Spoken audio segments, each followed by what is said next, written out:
So we were dealing with liberalism, and since we had taken some classes on Zoom, I wanted all of you to go through the other topics in the board format, the kind of class that we have.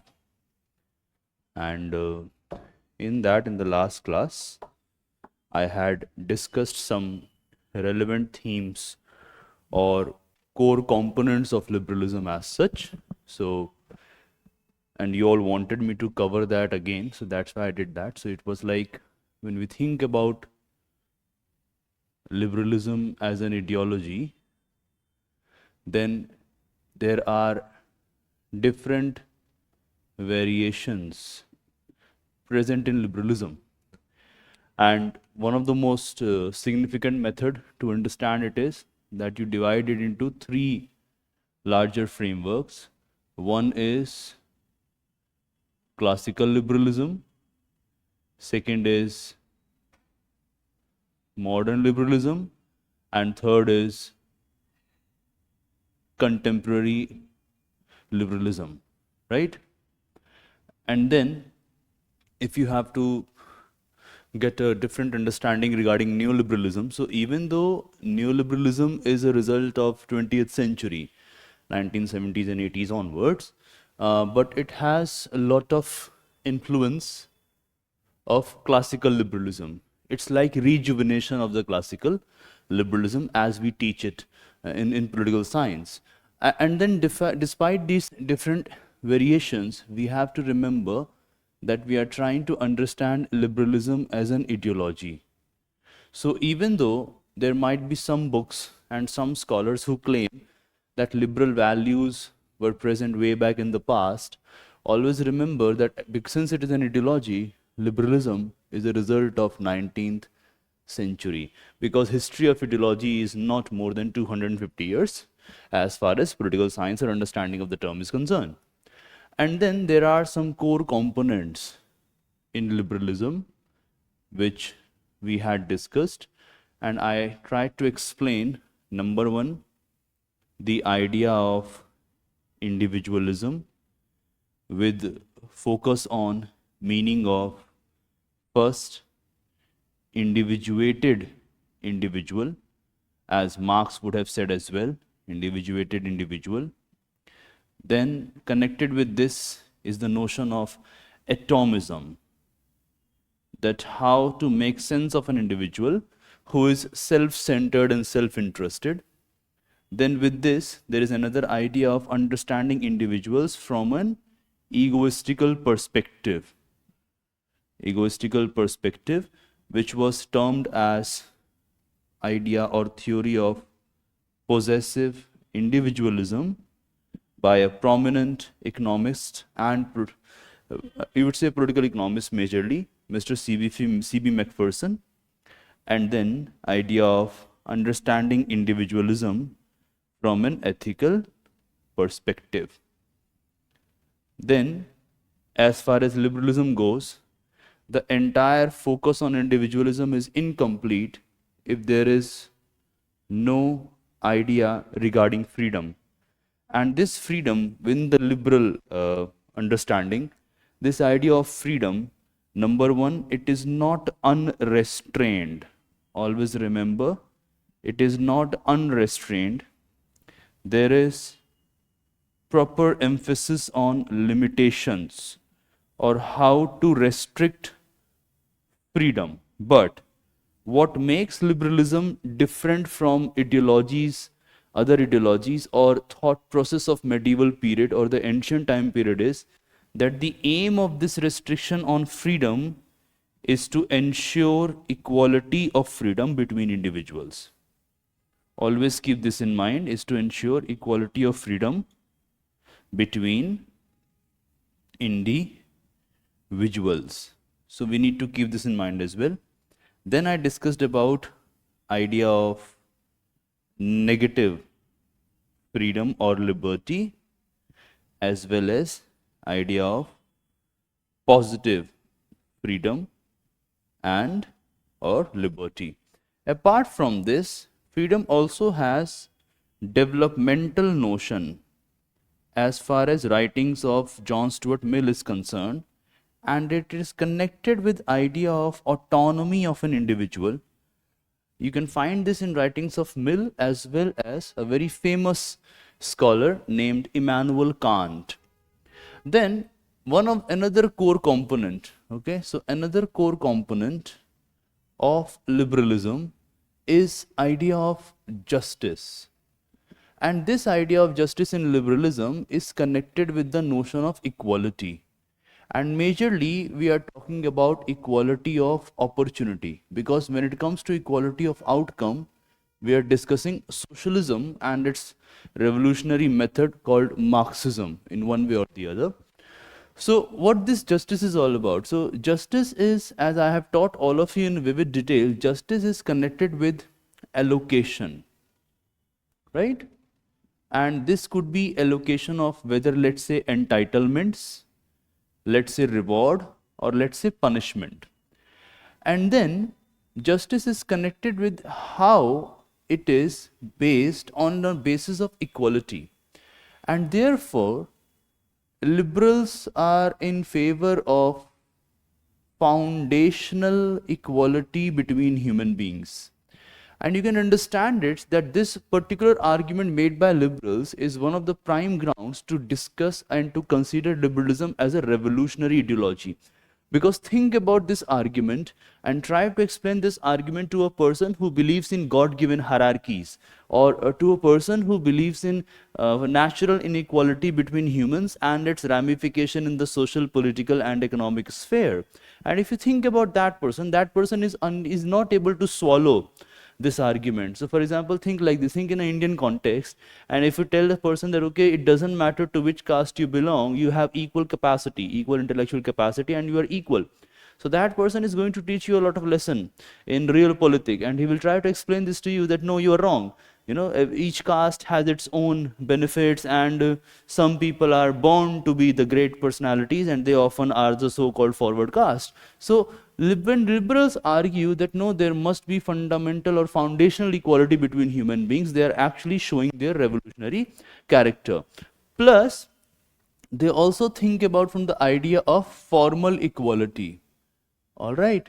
And this idea of formal equality goes hand in hand with the idea of legal equality, also present in Article 14 of Indian Constitution, which is equality before the law and equal protection of laws. Plus, it's again going to get advanced in the political sphere, so they are also in favor of political equality. But the entire idea of equality present in the liberal framework, when it is connected with justice, it is based on this firm ground that people are naturally unequal. All right, people are naturally unequal, especially when it comes to their intellectual capacity plus talent plus effort. Therefore, if any particular government is thinking to equalize this, it is actually leading to injustice. All right, it is not justice, it is injustice. Hence, the liberal model of justice and equality in one way or the other favors meritocracy. And therefore, there is always a threat of rule by certain elites. So this is another component, core value of liberalism. Apart from this, if we move further, we find one more core value or core component of liberalism, which is known as a belief in reason and progress. I have discussed this in detail in the Zoom class. So I'm just going to explain a bit here. Now, when you think about liberal framework, it is connected with development of science. It is connected with rise of new form of curiosity, rational arguments, and it has a lot to do with this idea called rationalism. And here what the liberal framework was all about. Now, when you think about rationalism, what are you trying to provide here? Number one, we are trying to provide a rational explanation which can be justified on scientific grounds, a rational explanation of why things are present in a manner and what is the larger structural underlying reality behind it. Second, we are also trying to understand that a world has a rational structure. And third, if we apply our mind and rationality, we can actually uncover this rational structure. So instead of relying on, let's say, a divine perspective of any event, so for example, if there is an earthquake coming, we are not going to tell that, oh, this earthquake is a result of some typical negative emotions developing in some divine authority, and that person is shaking the earth from below or from above, and that is why earthquake is happening. We are not going to tell this. Rather, what do we argue? We argue that no, earthquake is a result of either, there are tectonic plates within the Earth's surface, and that is why when they shift or come together or separate apart from each other, sometimes earthquake happens, and sometimes it is connected with volcanic eruptions as well. So everything is actually resulting of a scientific explanation, and this curiosity was a kind of blow or a hammered attack on the medieval idea of thinking about the world and society. So liberalism has this belief in reason, and that is why liberalism is connected with idea that there is an enlightenment project, that the entire world is going to progress, which means that liberal values are going to spread across the world, and with gradual spread of liberal values, the entire world is going to become more and more civilized. Now, interestingly, you can understand that how a staunch liberal like John Stuart Mill, even that person was not precisely against colonialism, or all those individuals who were part of the Nuremberg and Okinawa trials, right? Even they were not against the colonialism or imperialism, because they thought that this is going to create a just world, that this is going to create a civilized world, and with the spread of liberal values, the world is going to become a better place. Now, of course, speaking from an Indian point of view or a post-colonial perspective, we must ask this question that what is the ground basis of spread of this idea of progress? Like, how can we forget that when the middle classes are rising in Europe, especially in England, and the so-called glorious revolution is taking insights from, kind of inputs from Locke, and how Lockean ideas have affected the revolution in United States of America. At that time, it is equally important to note that why these values were not expanded to include almost every other section of the population.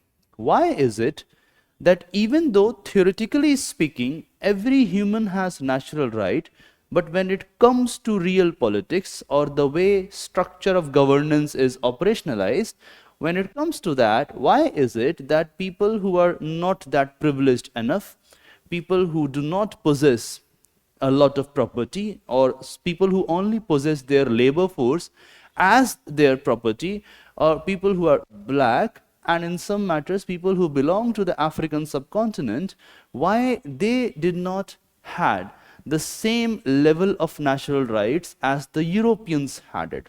Similarly, we must ask this question that if there was so much of progress and reason going on, then why there was extermination of population in Africa?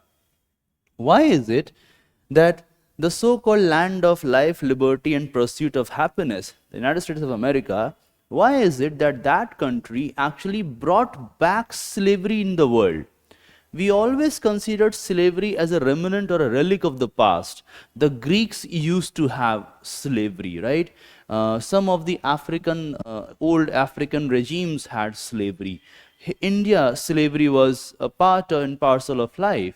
but it is considered as something, a relic of past. And it is really shocking to note that the liberal society brought back slavery in the world. So we need to ask this question, that why is it that the Enlightenment project of reason and the Enlightenment belief in progress was limited, and who is going to count for the irrational bloodbath in the name of progress, because they are explaining it that it is rationalism. So there are multiple questions here as well that actually shake the liberal foundations, because when we add the term, let's say, colonialism, all right, colonialism, later on imperialism, and of course in context of Europe, war, then we are unable to understand what kind of rationalism, what kind of progress, and what kind of reason. Plus, if you start reading, maybe suppose you read people like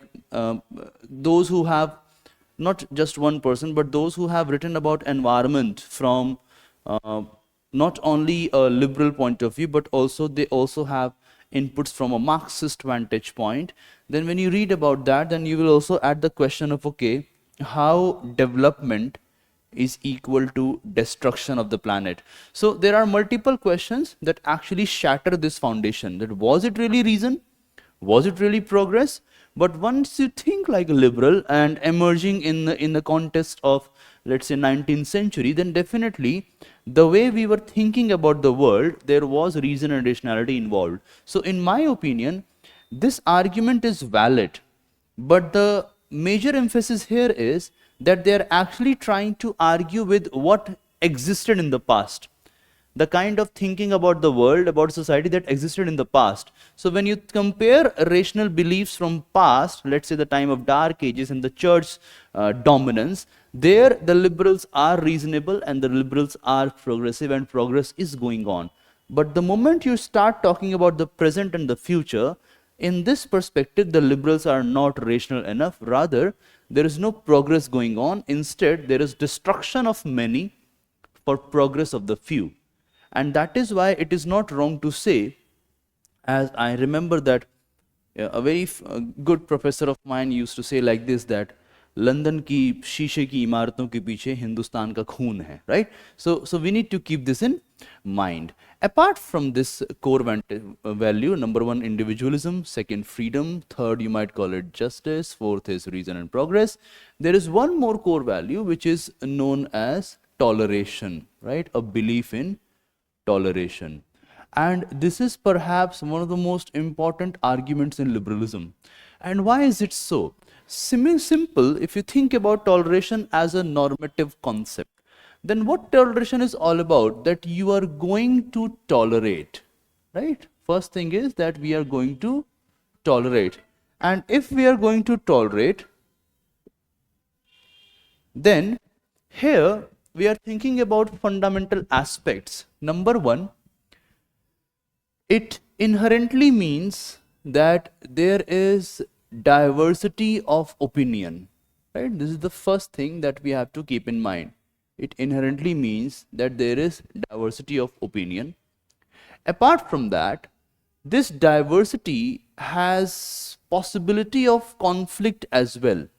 Like there are different kind of diversity. So for example, one diversity is in which there is no chance of a conflict. So suppose, do you want to study in the classroom? Do you want to study in the Zoom mode? Do you want to study in an online format? Or do you want to study in a park?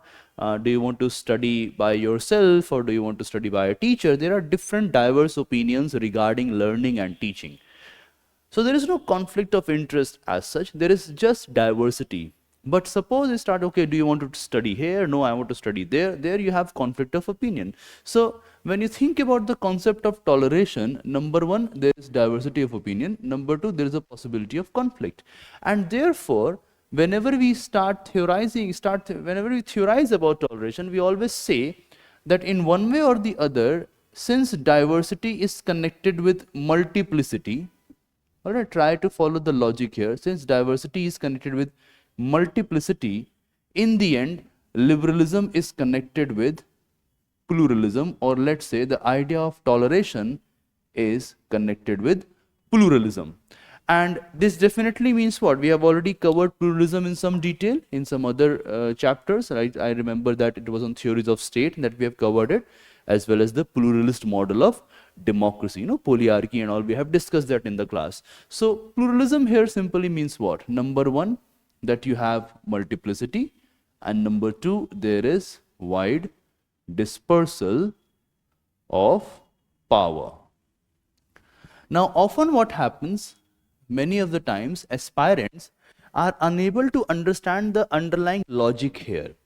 Now, we are not saying that toleration means dispersal of power, right? We are not saying like that. Rather, we are saying that since there is toleration, it means that there is dispersal of power. Otherwise, you will not tolerate someone. So toleration is not the way for dispersal of power, or toleration is not equal to dispersal of power. Because when suppose there is dispersal of power, there is a possibility of toleration as well as there is a possibility of brutal conflict. That is why this relation between toleration and dispersal of power is difficult to understand. One of the equation could be toleration is equal to dispersal of power. Toleration leads to dispersal of power. Dispersal of power leads to toleration. These are the three equations that usually people have. But if you think carefully, this is not what this argument is all about. Rather, there is a possibility that there is a dispersal of power, but there is no toleration. Rather, there is a brutal conflict going on. There is a possibility that dispersal of power is not leading to toleration. It is only leading to a structured compromise. That toleration in itself is not leading to dispersal of power. Rather, toleration is existing in a context where there is lack of dispersal of power.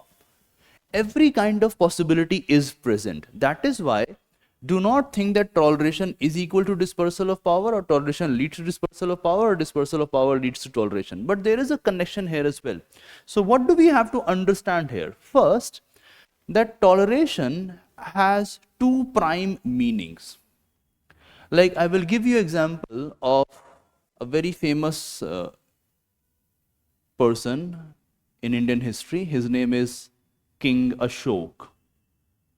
Now, I remember that way back, I think it was 2015, when Professor Rajiv Bhargav, it was 2014, I guess, not 15. I'm not sure, because I'm getting old now. So anyways, so it was, I think it was 2015 that Professor Rajiv Bhargav was invited to Department of Political Science, where he used to teach, University of Delhi, to deliver a lecture on his ongoing research. And Professor Bhargav was researching at that time on Ashokan edicts and values.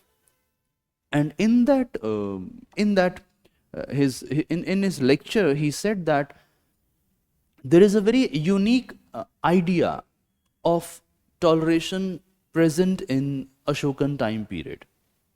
And it was difficult for us to understand that what he was trying to convey, because at that time we had not read essays letters concerning toleration by John Locke. But when we read that, then we were able to understand, okay, this is what Professor Bhargav meant. So Bhargav's argument is that Ashok developed an ethics of toleration. Okay, so let's try to understand it. That Ashok developed an ethics of toleration. And what this ethics of toleration is all about, if I remember correctly, there is a typical term used we can write it like this as prashand. Okay, this is the term prashand. And Bhargav said that in order to understand this term, he discussed it with many of the people who have worked on ancient India and who are well aware about Pali, Prakrit and Sanskrit. And it means, initial meaning came out that it means to ask questions. Alright, that one must ask questions. So what Ashok was doing is that he is bringing a lot of people together as a routine, on a routine basis, as a routine of the polity, and he is telling them to ask questions. You must ask questions. And as you all know, to ask a question is actually a very uncomfortable position. Not only for the person who is asking the question, but also for the person to whom the question is asked. Because a question is not about flattering. A question is about curiosity. It shows a different viewpoint, and it's also about challenging the person who has a different kind of explanation. So a question is not about flattering कि okay आप बहुत अच्छे हैं, आप तो थकते ही नहीं हैं, है ना? It's not like this. आप तो सारा दिन दौड़ रहे हैं, आपसे अच्छा तो कोई पढ़ता ही नहीं है ना? It's not like that. A question is okay, if you are working this much, then how come we are not having a very great running of the, let's say, course, or let's say, why are we not able to prepare it a proper manner? Okay, if you have well read so much, then why are you not able to give us an example or make us understand in a proper manner? So asking question is an uncomfortable position. And then there are different ways to develop an ethics of toleration, right? This is another point which Professor Bhargav made. So Bhargav said that if you think about John Locke, for instance, and I remember what his terms were. John Locke's idea of toleration is like, come, let me tolerate you. Alright, this is how Locke is coming in. कि आओ तुम्हें tolerate करते हैं. There is a paternalism, a kind of paternalistic attitude present in ethics of toleration by Mr. John Locke. But when it comes to Ashok, it's not like आओ तुम्हें tolerate करते हैं. Rather, it is developing as a social ideal. That, you know, we must have the spirit of toleration. Toleration is good for society. Toleration is what ought to be. You know? Not how they let it ought to be. No, it's not like that. It's ought to be. It's good in itself. And that is why when we think about toleration now, you know, so even though liberalism has more to do with law, but gradually Locke's understanding of toleration, and later on the scholars who have written on toleration in the liberal framework, they have developed their thought process as well. So Ashokan edicts are, to some extent, I don't know whether it traveled from this part of the world to that part of the world. I have not done that research yet. But what comes out is that the way Ashok was treating toleration, that no, it is good in itself. You must ask questions. That came into the Soka. This idea prevailed into the liberal framework, not precisely in the writings of Locke, but gradually with the development of liberalism. And here what we find, number one, toleration develops into a social ideal. What kind of social ideal? That we are, that it shows a willingness to accept or tolerate the ideas of others. Alright, the ideas of others, especially those ideas which we detest. You know? So think about this Voltaire, I detest what you say, but I will protect your right to say it till my last breath, you know, something like that. And second is that toleration also becomes an act of conduct of an individual. Right? Act of conduct of an individual. And in this sense, we are actually doing what we expect others to do to us.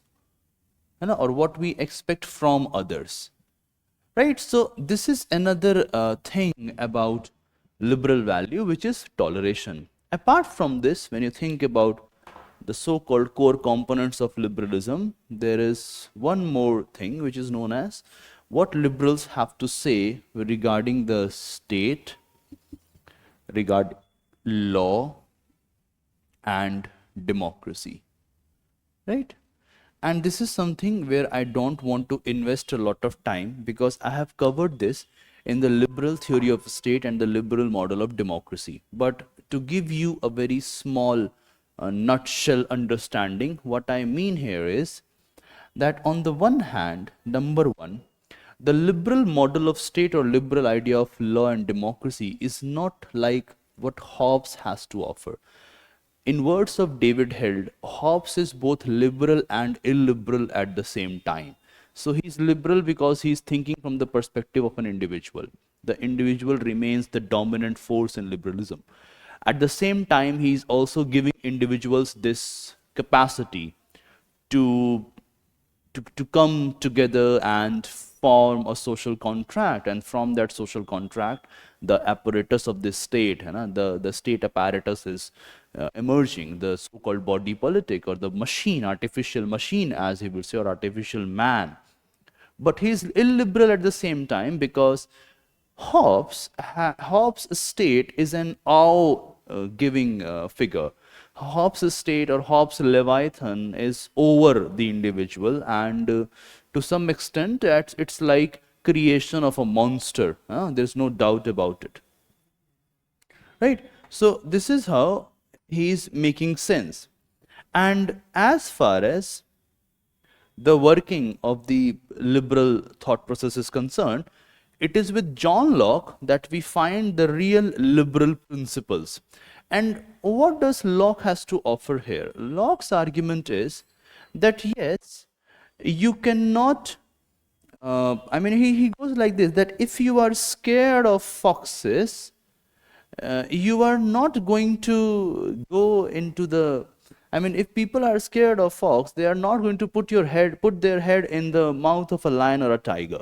Right? That's why he is unable to understand why the so-called rational beings in the state of nature are going to accept Leviathan in place of state of war. This is unacceptable to Locke. And Locke offers something else. Locke says, this is not like this. Rather, things are different here. And Locke's move forward with the argument that yes, there is a social contract, no doubt about it. There is a social contract. But this social contract is more of creation of a limited government. Right? This social contract reflects that the contract between citizens and the state or government is, number one, exclusive, that it has a very small purpose, and it is limited, that there are mechanisms which limit it. Why is it exclusive? Because its main purpose is to protect the natural rights of all, right? And why? Because when you have unrestrained liberty, this unrestrained liberty turns into the license to abuse the others, right? This unrestrained liberty turns into the license to abuse the other. So that is why Locke says, where there is no law, there is no freedom or autonomy. That freedom can exist only within the law or under the law. This is Lockean argument. And then why it is limited? Because you need to have a proper control over the state. Control over the state. And if you are not having a control over the state, then it is impossible to actually protect the individual from tyranny of the state. Because not only the society has this potential to overcome the rights of an individual, the political apparatus called the state also has the same capacity to actually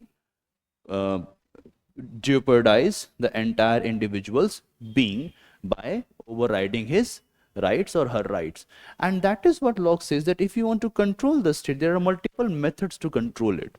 And one of the method is, of course, what is known as constitutionalism, right? That you are actually bringing or trying to create this set of institutional arrangements. Okay, so there are different ways to understand constitutionalism.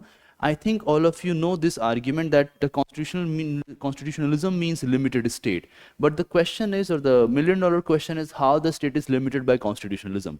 And the answer is very simple: by creation of set of institutional arrangements. So by having this set of institutional arrangements, we are able to limit the power of the state. And what are these sets? What consists these sets? Very simple. You have a rule of law, you have a written constitution, you have to some extent separation of power, you have an independent judiciary, you have judicial supremacy, You have civilian control over the army and the police. You have independent media.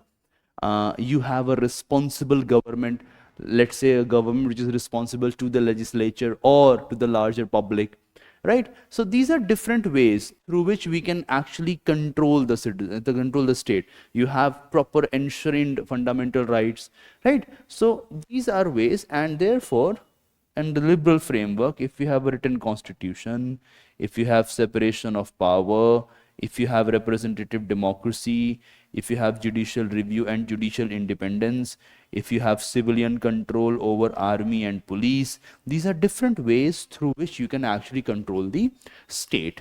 And then on democracy, the liberals are in favor of, at this moment, representative but protective democracy, right? Plus, gradually, there is an element of addition of developmental democracy, right? Democracy and development is another concept which is very essential, not only in the comparative politics part, but also in the Indian politics part. And then there are essential features of a liberal democracy. Very simple. It is based on regular elections. There is limited government or constitutionalism. There are multiple political parties which conflict, which actually fight and compete with each other. There is a strong presence of political equality, which means one person, one vote, one value. And at the same time, there is an equal space for a very thriving and significant and strong civil society in which individuals form associations on a voluntary basis, and they are able to create an independent space of their own which has no entrenchment or any kind of intervention by the state. This is in a nutshell what is considered as the most important and fundamental components of liberalism. From here, we can now move forward to ideas of, let's say, classical liberalism, modern liberalism, and contemporary liberalism. As far as contemporary liberalism is concerned, I don't want to teach you all a lot because we have covered this in the justice part, and basically we are referring to liberalism that emerged from the writings of John Rawls. All right, let's move forward to it. If you have any doubt, just let me know. Let's have a 2 minutes break and then we move forward.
All right, so let's begin again. I wanted a 2-minute break for myself.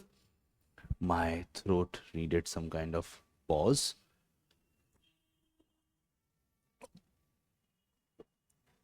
So these are some of the core values present in liberalism.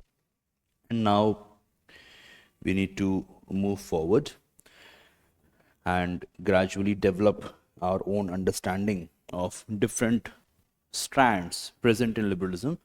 So I'm not dictating anything today because I think it will be futile to dictate it. I will I will give you some valued material by myself and you write from there. All right. Now, the second kind of question which UPSC might ask you from this section is that write a short note on each of these concepts. So for example, they might ask you a question on toleration, they might ask you a question on liberal idea of government, theory of state, all right, liberal idea on law. If you have read this book, the Oxford Short Introduction to Indian Constitution, so there is a very unique statement in first few pages. It's written by this person, his name is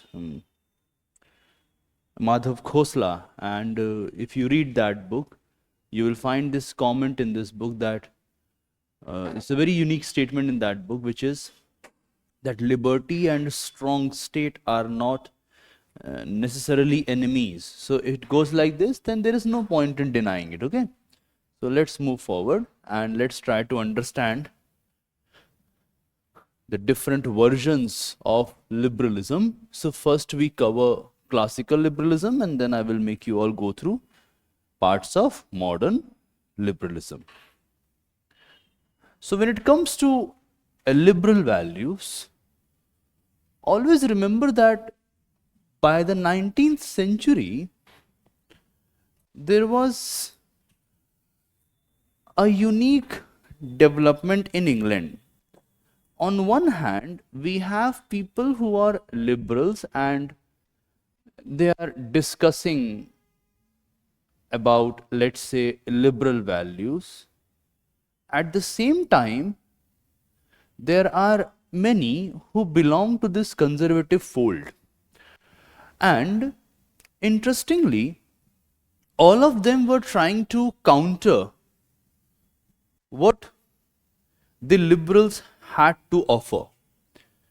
Apart from this, you must always keep this in mind as well, that even the, let's say, the starting liberals or the so-called, let's say, Locke, and before him, liberal as well as illiberal personality named Hobbes, even they are responding to a school of thought. So keep this in mind, like in your backdrop of your mind, there are people whom we now call as conservative, and there are people who are known as Republicans, okay?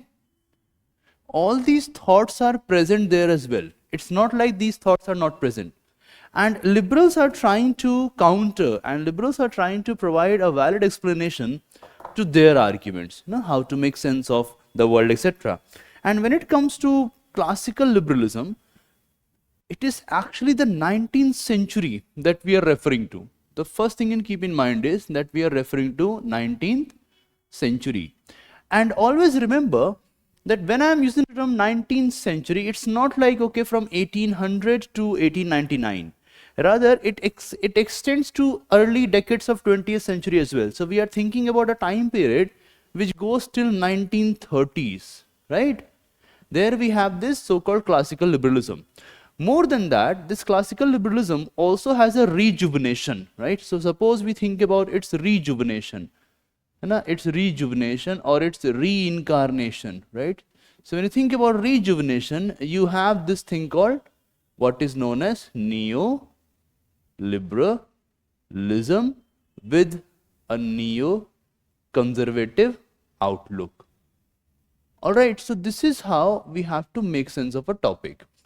And in the classical liberalism, there are multiple variations. Always keep this in mind. So within the classical liberal framework, there are multiple variations.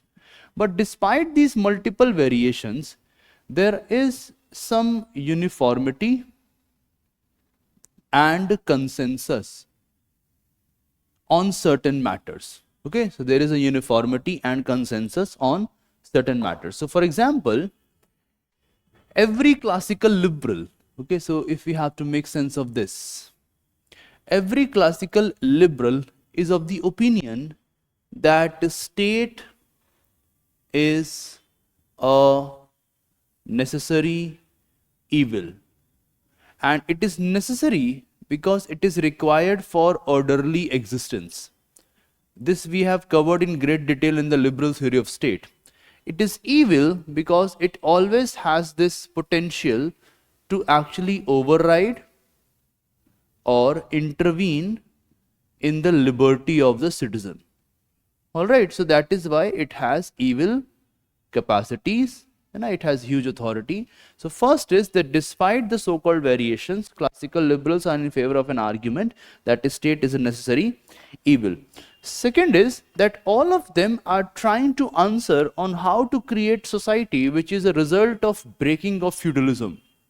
So they all are trying to ponder, there is a pondering going on that how to organize society, how to organize the society which is a result of shattering plus breakdown of feudalism and simultaneously the rise of industrial capitalism. So all the classical liberals have this core issue in their mind. The third thing to keep in mind is that all the classical liberals are actually in favor of negative idea of freedom. They are not talking about positive understanding of liberty as Isaiah Berlin would put it. Rather, they are in favor of the negative idea of freedom. Then apart from this, in the classical liberal framework, almost every other scholar or philosopher, they are highly individualist. Alright, so they are highly individualist.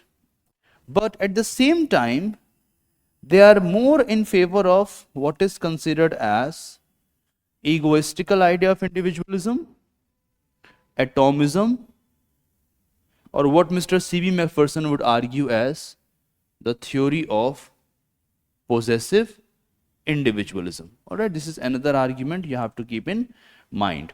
Apart from this, the classical liberals are in favor of a strong civil society. Strong civil society, which gives us the next point that the classical liberals, despite their variations, because they are in favor of a strong civil society, they all advocate a limited, restricted, plus a minimal state, right? So despite these variations, suppose they ask you a question of 150 words on classical liberalism, so you have to mention all of this so that you are able to understand and make sense of the question. You have to write these 7 points, and then you can add one more point which is about multiple variations present in liberalism. You are late. What happened?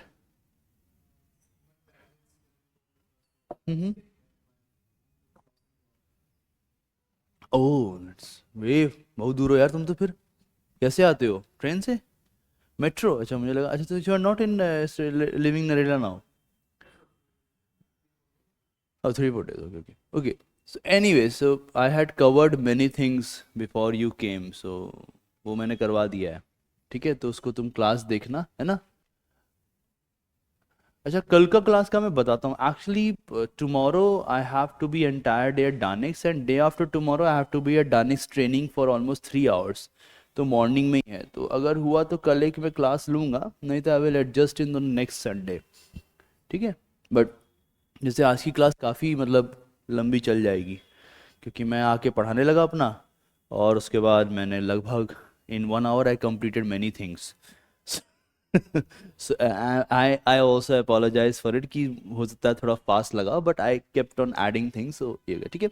Now there are multiple ways. So whatever I am trying to teach now, you just had I covered this on the Zoom class? Classical liberalism, do you remember?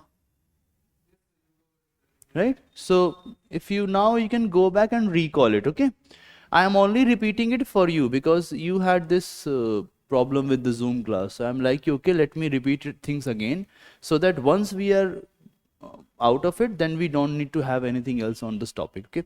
Now there are multiple variations in the classical liberal framework, and whatever I'm writing on the board, it will go down in your copy. Now the first thing that you have to keep in mind here is that the first argument of classical liberalism is that there is a focus on individual, right? There is no doubt about it. There's a focus on individual, but this focus has more to do with the idea of natural rights, right? Idea of natural rights. And I don't think I want to explain anything in this, right? Idea of natural rights. You can just keep this in mind that on one hand, we have a person like Mr. John Locke, right? Who's talking about life, liberty, and property. Later on, he uses the term property to include all of it, to include life as well, to include liberty as well. And as you all know, he is known as the father of liberalism. But he is writing in the context of England, right? His argument is emerging in the context of England. The moment we think about natural rights in the American context, right? In the American context, then we find person like Mr. Thomas Jefferson. Remember? Mr. Thomas Jefferson. But his argument will be a bit different from Mr. Locke. So he's going to talk about right to life, right to liberty, and PSIR, pursuit of happiness, right? And if you remember, there is a wonderful movie by the name Pursuit of Happiness. If you have not watched it, I want all of you to watch it, right? Pursuit of Happiness. Do watch this movie. It's a very motivating movie, right? And then there is something more to it, that they are trying to provide a high moral ground to these natural rights. And they're trying to provide the high moral ground to these natural rights, but they do not consider natural rights as legal rights. Their argument is that these rights are actually what kind of rights? They are moral rights. But you need a legal setup for their protection. There is a ball game here that in order to secure these moral rights, we need a legal setup that is going to become fundamentally possible by emergence of state and by creating state in a limited manner. This is the first thing that you have to keep in mind. Apart from this, there are some other values in liberalism, in the classical liberal framework, variations part. And the second one would be how to make sense of, let's say, contribution of Jeremy Bentham and James Mill. Many a times in some normal textbooks, you will find the term utilitarianism for it. But here I want to spend some time with all of you because I think this is a very unique aspect of classical liberalism, right? You can keep in mind that, okay, it is connected with utilitarianism, right? So let me just add some things to you so that you are able to understand it in a bit more clear and nuanced manner. Now see what we have to keep in mind here. When Bentham is writing, Bentham is trying to argue not only with Locke, right? So he said that moral rights like natural rights are nonsense on stilts. You know what was his idea of natural rights? He considers natural rights as nonsense on stilts. These are only those rights that have not become legal right yet. That was Bentham's argument. And his thought process was that every human being has an objective understanding, every human being has to have a rational basis, and on that rational basis you need to define something. But interestingly, apart from this, we usually find Bentham as a person who is responsible for creation of a very, let's say, a selfish doctrine named utilitarianism, that you are working for your own self-interest, for your happiness. And we do not provide good space to Bentham in our understanding. And I also apologize for this, because as far as your preparation is going on, I also did not have time to give more space to Bentham. But today is a time that I can give you some kind of more insights regarding Bentham, and how Bentham and James Mill are to some extent far more visible in our contemporary society than John Stuart Mill, or even for that matter than John Locke, right? They are more dominant, by the way. Now, what do we mean by this, and how I'm saying that classical liberal framework is very important and you have to keep Bentham in mind. Now, let's try to understand what Bentham has to offer. So, Bentham is a person who is trying to create a science of pleasure. Okay, so he's a person who is trying to create, let's say, a science of pleasure and pain. And then Bentham is actually applying the logic of science, and he is trying to develop a mathematics of pleasure.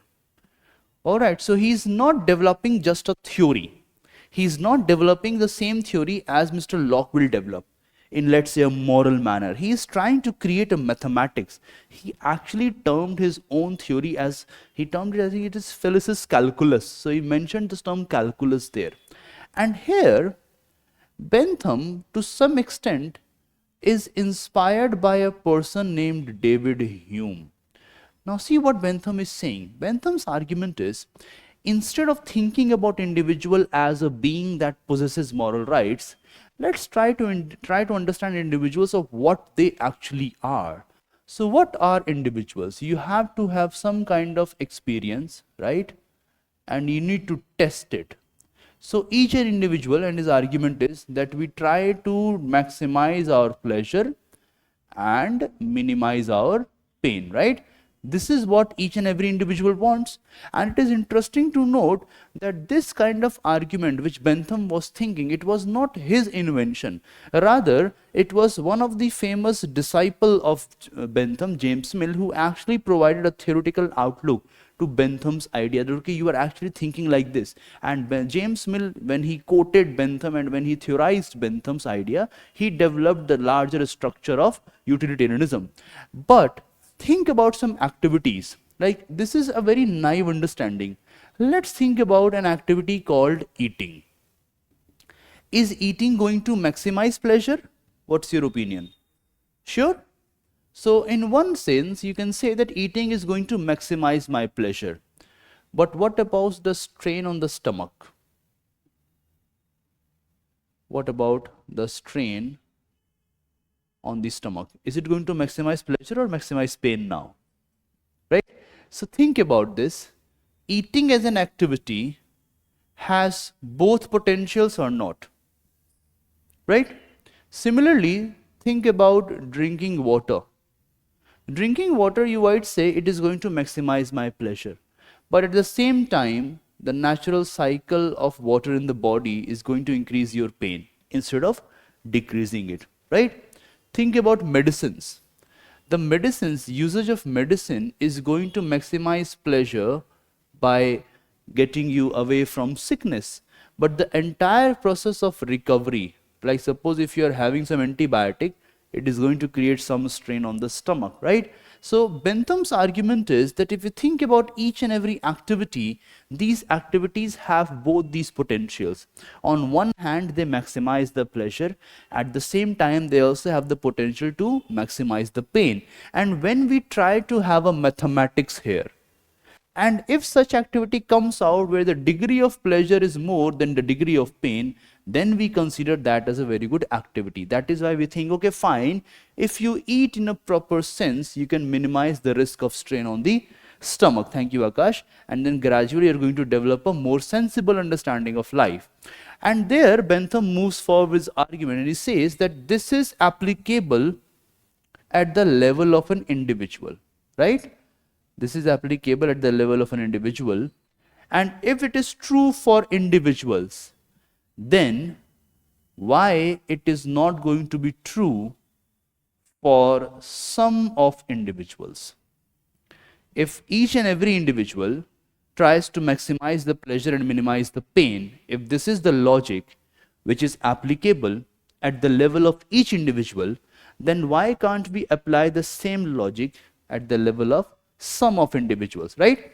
And then Bentham says that that is why we need to develop a maxim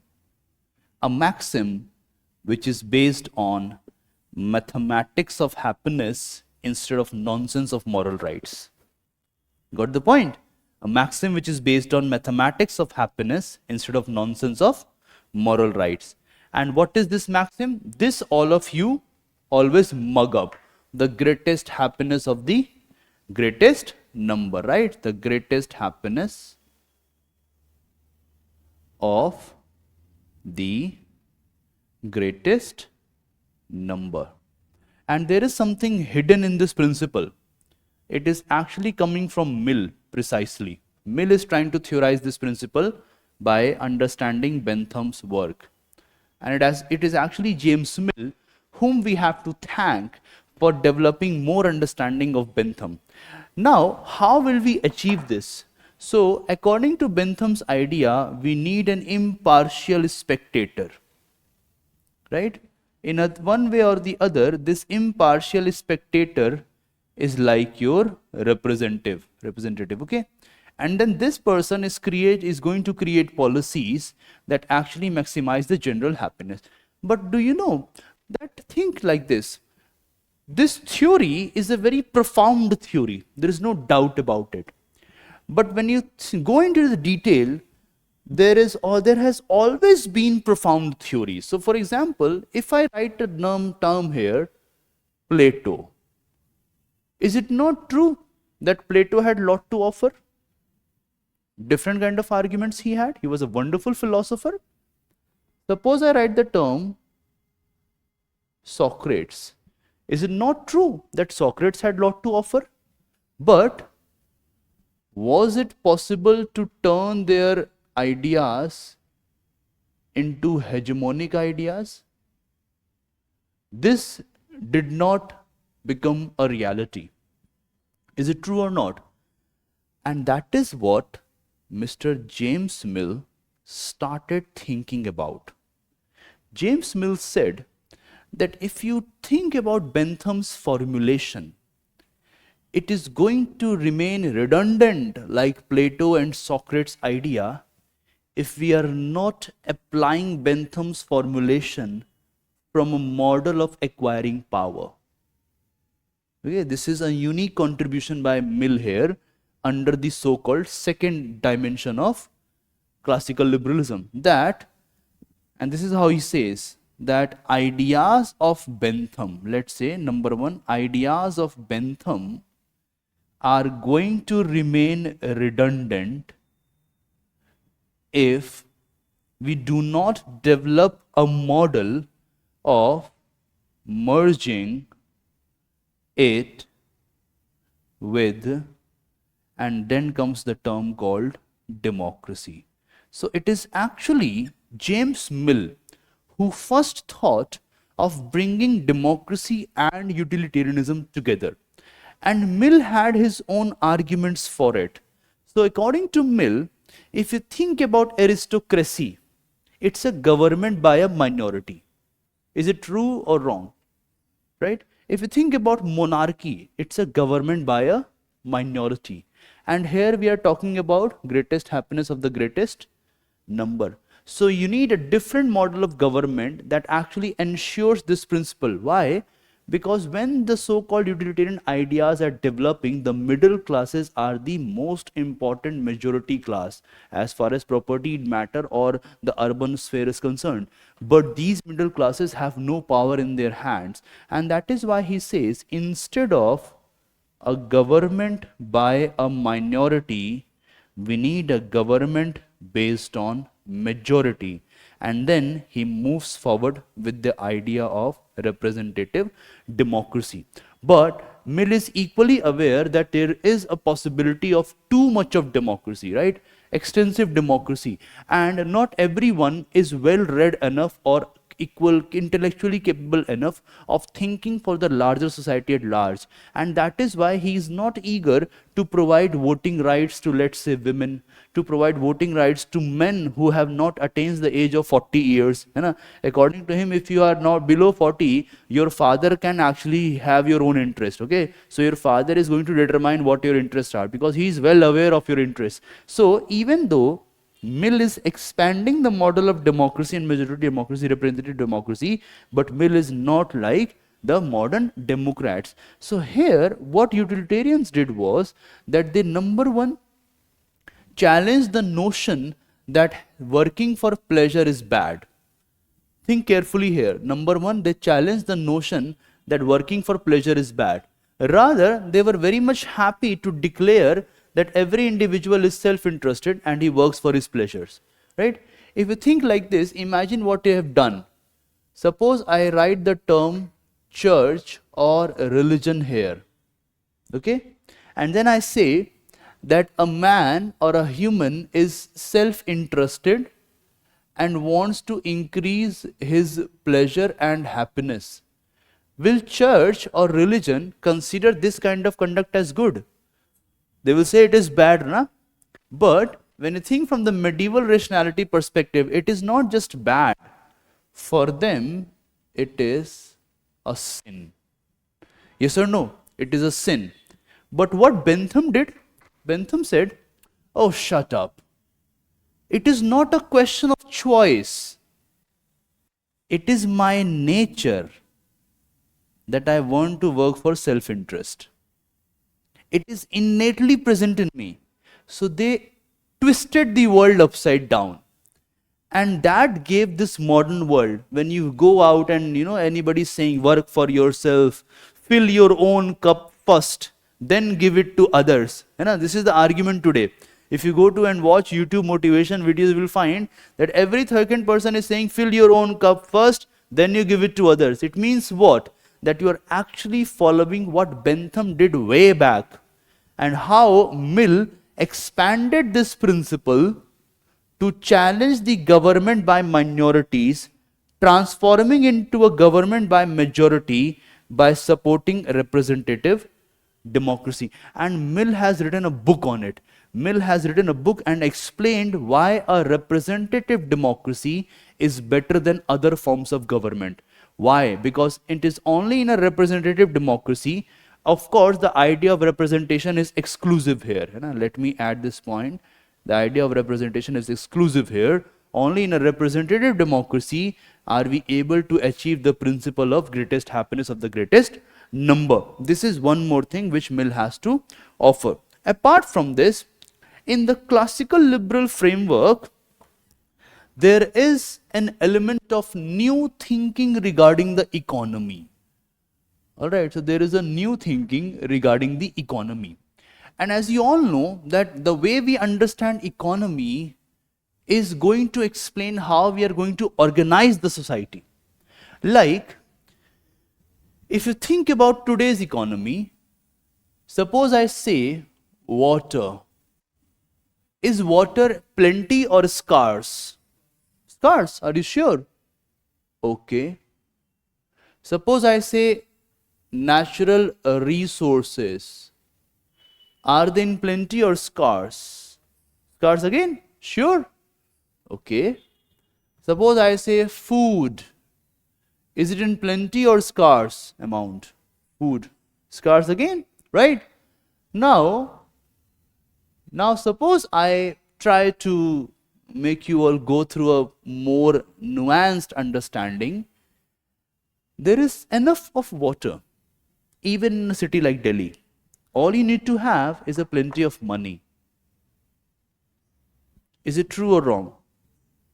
Am I true or am I false?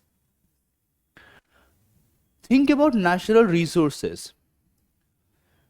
All you need to have is a proper scientific method and allocation of resources. Of course, allocation of benefits, that is a resultant effect of utilization and in the Marxist term exploitation of resources.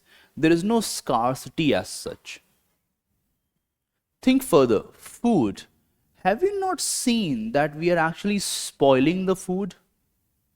That there are so many big conferences going on. I remember Professor Ashok Acharya taught this, and he was in this some conference about global justice, some conference on global justice in the western part of the world.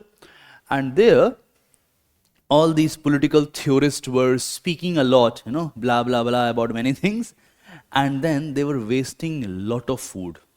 And then Professor Ashok Acharya, because he was there and he also was a spokesperson. Ashok Acharya is a famous political scientist today at Department of Political Science, University of Delhi, a very good and prominent political theorist who has written a lot on equality and affirmative action. So people who are not aware about him, you might go and read his book. And I'm not talking about his teaching, but his work. So Professor Ashok Acharya then taught us that, okay, he was standing there and then some of the colleagues came and they said, okay, why, what happened? Why are you sad? And then Acharya replied that, we were discussing about the food crisis. We were discussing about the food justice. And see, this is piles of food, we're just wasting it. And maybe he was able to shake the conscience of the fellow speakers and the organizers. And then it came to his notice, it was properly conveyed to him that we have actually granted that food to the poor population, right? So there is this element of charity. And I don't like charity at all, but there is an element of charity. But what we find here is that we are actually thinking about economy which is based on logic of natural scarcity, right? But suppose in a box I write Africa, then there is the idea of economy based on wealth, not on scarcity. Suppose I write Marx, then there is the idea of economy based on abundance, okay, abundance and not scarcity. And suppose you read, let's say, suppose you are able to read this work by a very famous political scientist. I think she works at University of Sussex. I have met her once, Laila Mehta. She has a wonderful book. The name of her book is The Politics and Poetics of Water. The Politics and Poetics of Water. And suppose you read her, then she talks about this term called political scarcity. So, political scarcity of water, political scarcity of natural resources, and political scarcity of food. So this is not natural scarcity all the time. We are actually thinking in a scarcity in a political manner. So think like this: in Delhi, if you read a newspaper, you will always find this comment like water war is going on in Delhi, right? So people are not have water, right, etc., etc. But people who are living in civil line, for that matter, or let's say the New Delhi area, the Connaught Place area, the Sundarnagar area, they have never faced scarcity of water.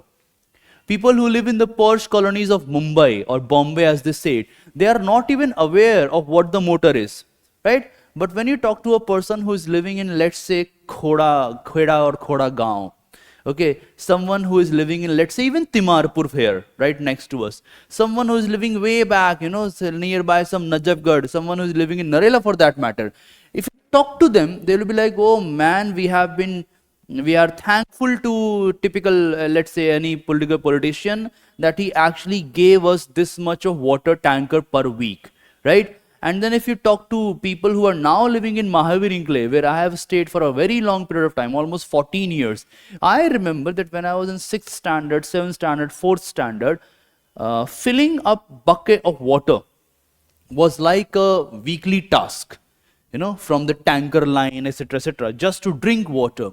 And then people who had this access to pipes, they used to have water for their washing of clothes and bathing as well. The so-called water which is only supposed to be used for consumption in form of drinking. But other people, those who had excessive resources and more authority, they were able to exploit the water. That is why Laila Mehta says that, okay, is it natural scarcity of water or is there a political scarcity of water? Now, this is what you have to make sense of economy. That when it comes to the classical liberalism, it is actually based on idea of natural scarcity, right? And then they claim that the liberal economy is going to create such methods through which they can tackle scarcity and larger issues like, let's say, pandemic, let's say degrowth, all right, let's say lack of products. And for this, you need to understand economy from a different perspective. So unlike mercantilist, all right, this is how they argue, unlike mercantilist, you need to understand that this logic of mercantilism, that the state must intervene to increase exports and to decrease imports, this logic of economy must stop. And you need to keep the economy open. And as you all know, that one of the most important classical liberal who developed a new logic of economics in the liberal framework is today termed as the father of the modern economics. And what's his name? Mr. Adam Smith, right? And what is the major work by Mr. Adam Smith? The Wealth of Nations, right? And you know what Adam Smith said? You will find Bentham running in Smith's blood as well.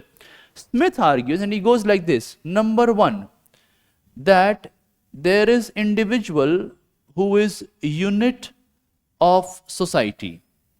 Number two, this individual is self-interested and wants to fulfill his self-interest. Again, they are challenging the medieval notion of being self-interested as a sinner. So they are creating new morality, by the way. And this kind of new morality we all find very cozy and comfortable today, right? Suppose if you talk to a person and you say, okay, suppose you talk to a person, right? And they say, have self-love. What is your argument? Everybody says, yeah, there is nothing wrong in it, right? So this is the kind of argument which Mr. Smith is trying to add to his framework, that every individual is the unit of society, every individual is self-interested. Now, since every individual is self-interested, the individual is rational as well, right? What do we mean by rationality here? That the individual is aware about what is right for him, okay? And what it requires, you just need to provide individual with lot of alternatives. If you are able to provide this, you can easily handle what the individual has to say, or the individual will be able to take a better decision. Now, which is the space which can provide lot of alternatives to an individual? And this, Smith says, this is the space known as economy. And what this economy is all about? It is simple series of interrelated markets. So let's say there is one market, second market, third market, and they are interrelated. The state has to keep the economy open, and the state must not interfere in the economy. The logic of invisible hand, the rational chosen or rational alternative selection by the individual is going to create demand. The rational decision to fulfill for the individuals to pursue their self-interest is going to create supply. And the structure developing out of this is going to create a lot of wealth for the entire society, is going to tackle the question of scarcity, is going to tackle the question of exploitation or utilization of resources, and in the larger run, the question of development. This was the model of economy, and this is also known as the idea of economic liberalism in the classical liberal framework. Apart from this, in addition to this, there is one more idea in liberalism, which is how this logic, the logic of individual here, natural rights, pleasure and happiness, but majorly, since the individual is aware about what is right and you only need to provide him a lot of alternatives, there is an element of individual responsibility. Okay, in the classical liberal framework, there is an element of individual responsibility. And this individual responsibility is going to determine, this is how liberals argue, it is going to determine the social policies. The social policies. And one of the most important person whom we must count here, his name is Mr. Herbert Spencer. And Herbert Spencer was actually a person who was inspired by Darwin's argument. Okay, so what Adam Smith is doing in economy, then at the same time what Mr. Bentham has to offer, both of these combined, plus you add Darwin. So he was inspired by this argument that nature has a unique method of selection. And as you all know, that term goes survival of the fittest, right? Am I right or wrong? This is what the argument is, that survival of the fittest. And Spencer says that nature is not discriminatory, right? Those who have the capacity to fit and mutate themselves according to the need of the nature or time, they are able to survive and thrive. So let's imagine it like this, so that we are able to make sense of this argument, that in nature there is a process of evolution going on. Now, evolution as a term is different from development. Evolution means that the end result is already decided and you are just evolving towards that. So there is an element of telos there. Second, this evolution in nature is going to create structural constraints. All right, is going to create structural constraint. Now, when you have the structural constraint, the nature is going to pressurize, right? Pressurize, plus it also has the potential to motivate, right? Pressurize as well as motivate. And then the so-called pressured being or species, either pressured or motivated, it is going to transform itself, right? It is going to become fit for the so-called changes and evolution process, and that is why Darwin called it survival of the fittest, right? Now this is Darwin's hypothesis. Okay, this is, let's say in a nutshell, what Mr. Charles Darwin has to offer. Now let me add the term Enlightenment project here, or let's say the liberal belief in progress. All right, so the liberal belief in progress, they will have their own terms like this. Progress is going to put structural constraint. Progress is going to pressurize and motivate. So if you have a market, you have the potential to rise and you can be motivated to rise as well. For this, you need to enhance your skills, your talents, your intellectual capacity. You need to become fit for it, and then if you are fit enough, you are able to survive.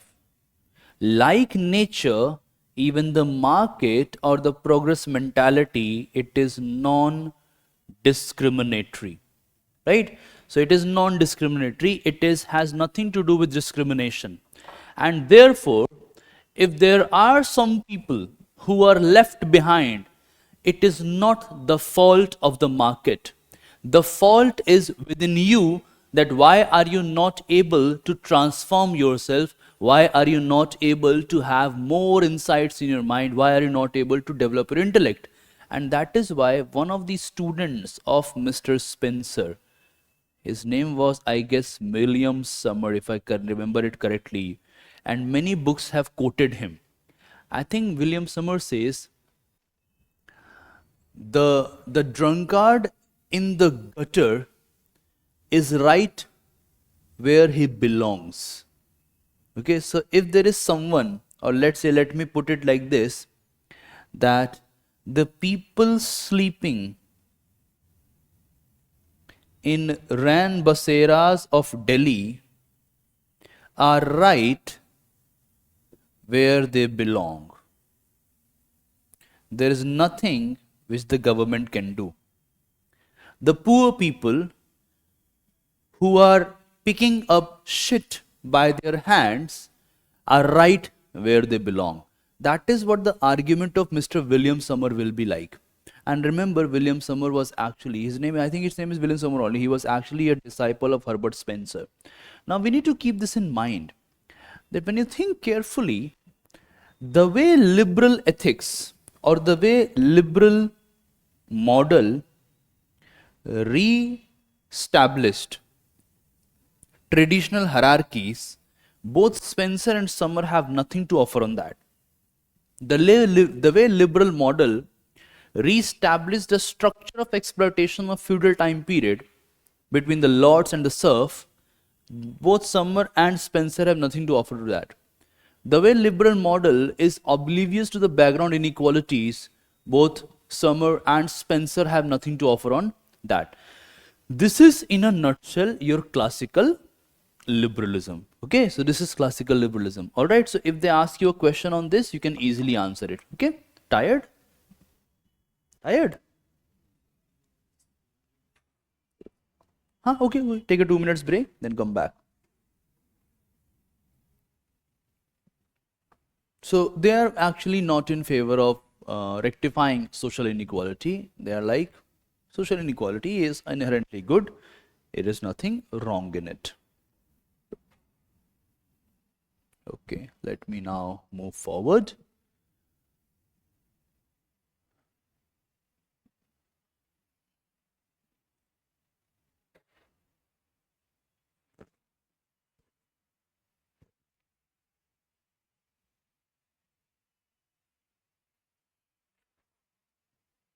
All right.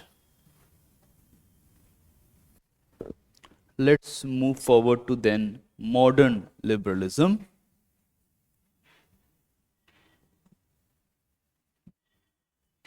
And when we are dealing with modern liberalism, there is a very good precursor to modern liberal framework. I'm not going to dictate today because I want first to finish it.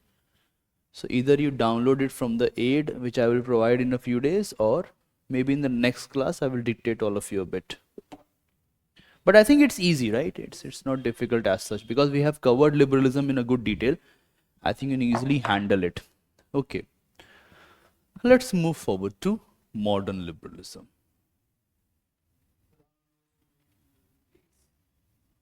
Not precisely, because the moment I teach you socialism, you're going to have a critique, isn't it?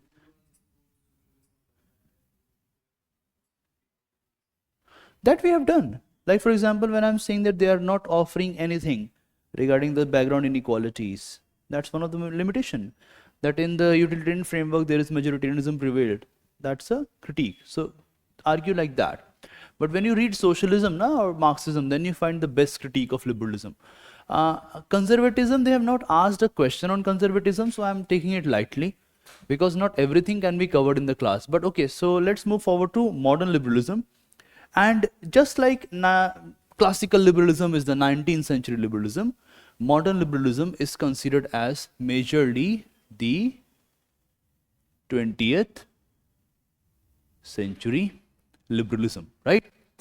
But you need to understand that there is a unique aspect to it, that when we think about this modern liberalism, even though it emerged in the 20th century, majority of scholars who belong to the modern liberal framework, they have a unique capacity that they are trying to understand the lacunas of classical liberalism, and they're trying to move forward, and they're trying to rectify the limits of classical liberalism within the ambit of liberalism.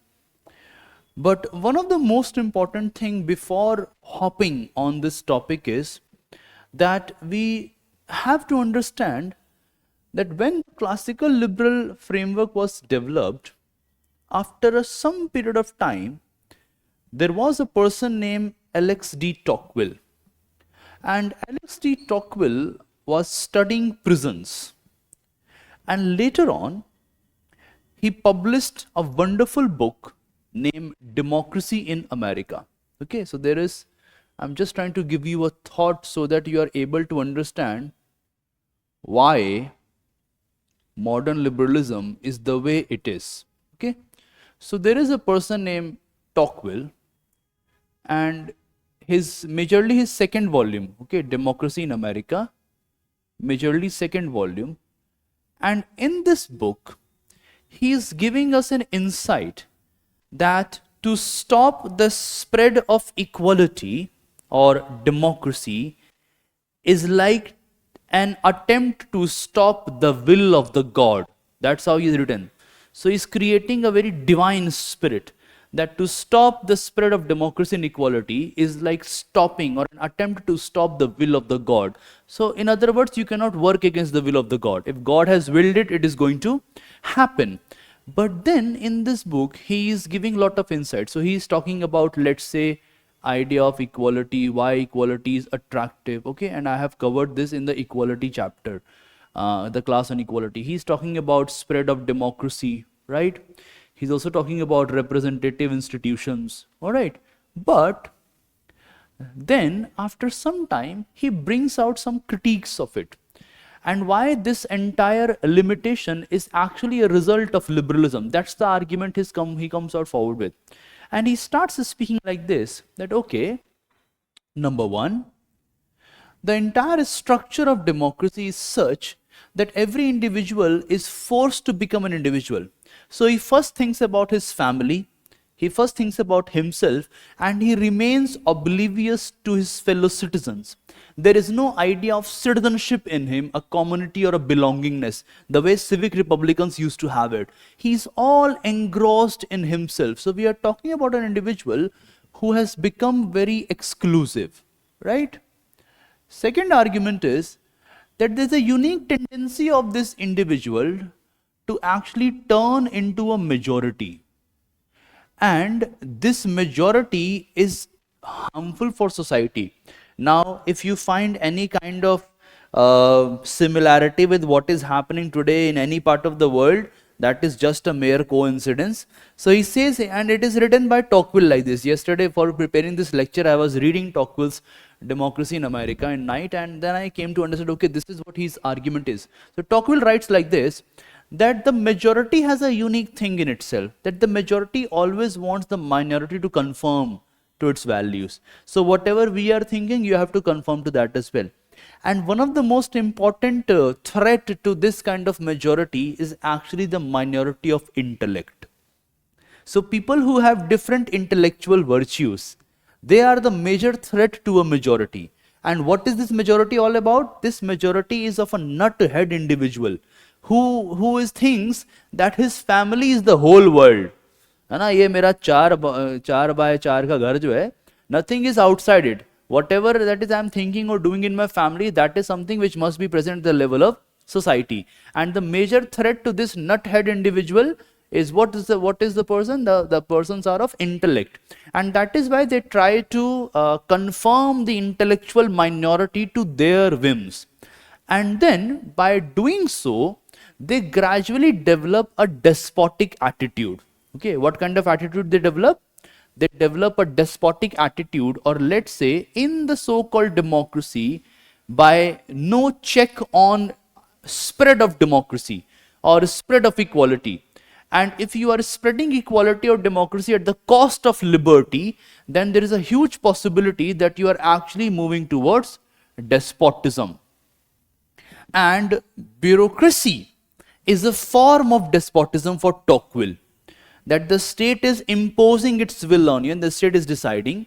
And then Tocqueville says that in this transformation, your individuality is lost. Right? Your individuality is lost. The liberal models of progress are lost. And what are the reasons behind it? One of the major reasons is that you were actually pursuing equality. Okay, one of the major reasons is Akash.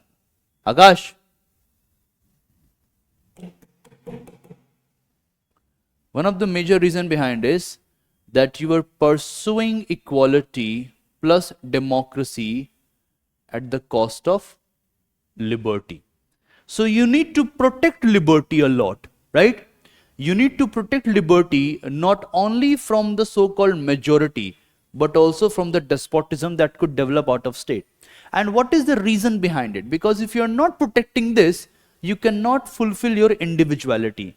So definitely what Tocqueville was writing in the context of democracy in America, the liberals had to address the same question, right? Why there is desire for equality? Why people want to have this desire for equality? Because it makes them feel equal.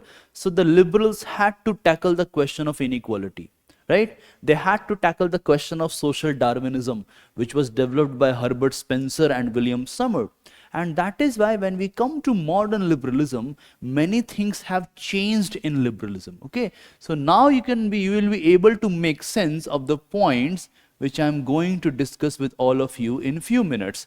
Number one, the modern liberal framework is focused on development of personality of an individual, or let's say development of all faculties present in an individual, right? So always keep this in mind. They're always in favor of development of all faculties present in an individual. And what do we mean by this? They are saying, and the major person who is at the core of this philosophy is Mr. John Stuart Mill, right? Remember, Mill said that freedom is necessary, that toleration is necessary for the autonomy of an individual. Now here Mill starts arguing, and if you all remember, I taught Mill in this context in the theory on democracy, the developmental democracy. Do you remember it? Developmental democracy part. I have taught Mill, na? You have to add all that here.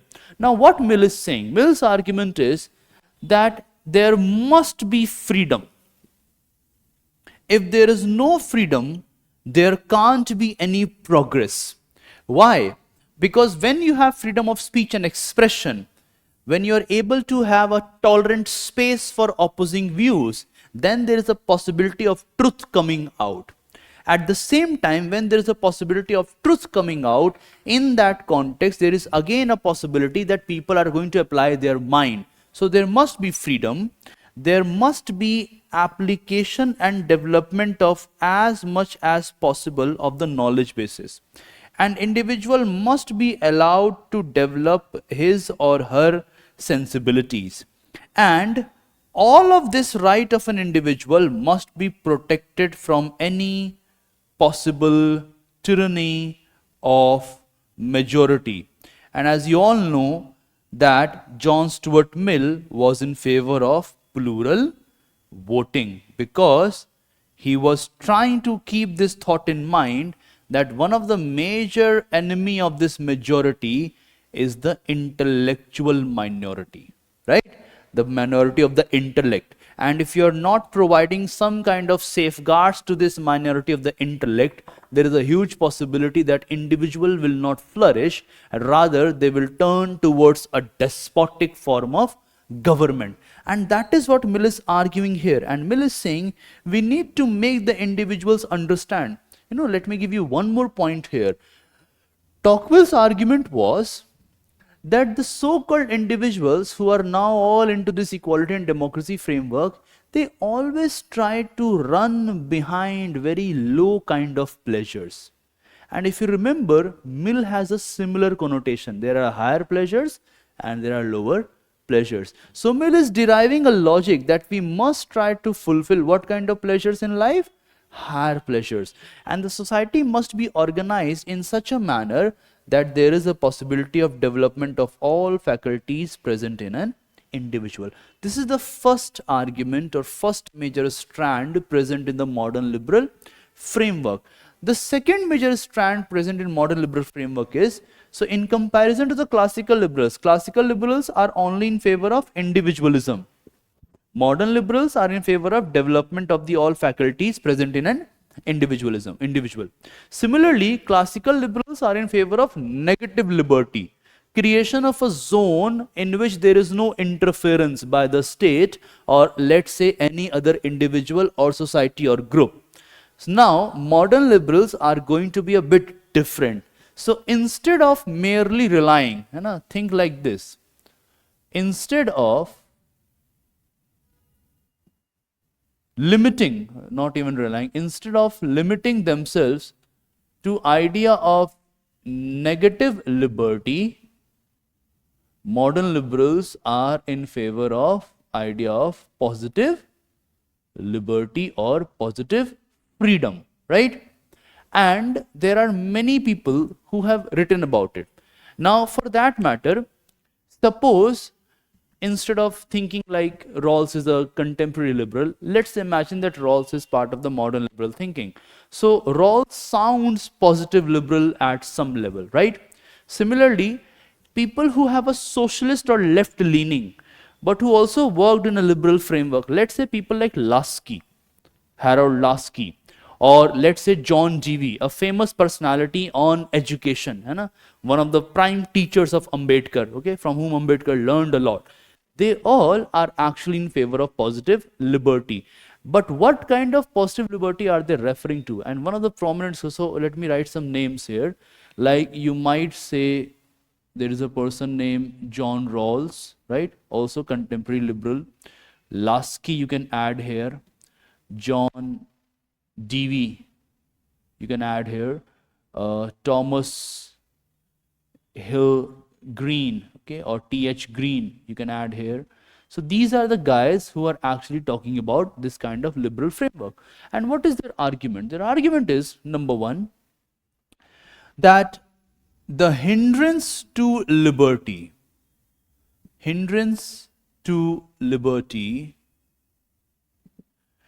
is not just by the state.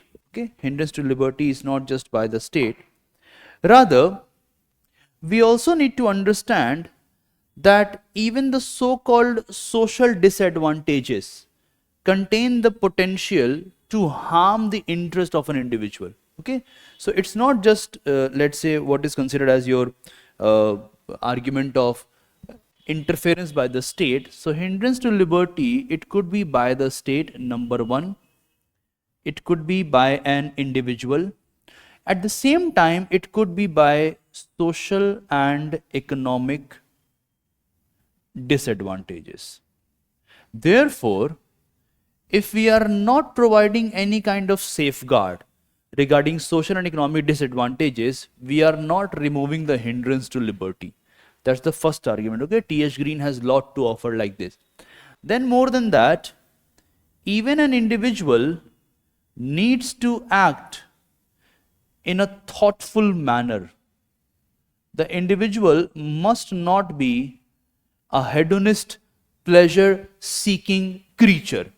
If an individual is all about hedonist, pleasure-seeking arguments, definitely it is not going to work for him. Rather, individual must be like Mill and he must try to develop his potentials or develop his faculties. And then in the longer run, the state has an active role to play, right? The state has an active role to play. Instead of being a minimal state as the classical liberals would have wanted, the modern liberals are in favor of a term called enabling state. This refers to a nature of state which tries to create positive conditions for development of individual's personality. The state is an enabler. Remember, the state collectivist organization as the Marxists would want it. Okay, the state is not like that. The state is not overpowering you. The state is enabling you to prosper and further grow. Apart from this, in the longer run, the individual's conduct must have a moral component. And this moral component is taking a lot from what Mr. Immanuel Kant, or for that matter, other idealists have to offer. Okay, so if individuals are not, let's say, working in a moral manner, especially regarding their preferences, individuals are not at all free, or rather individuals are again running by some hedonist lower pleasure.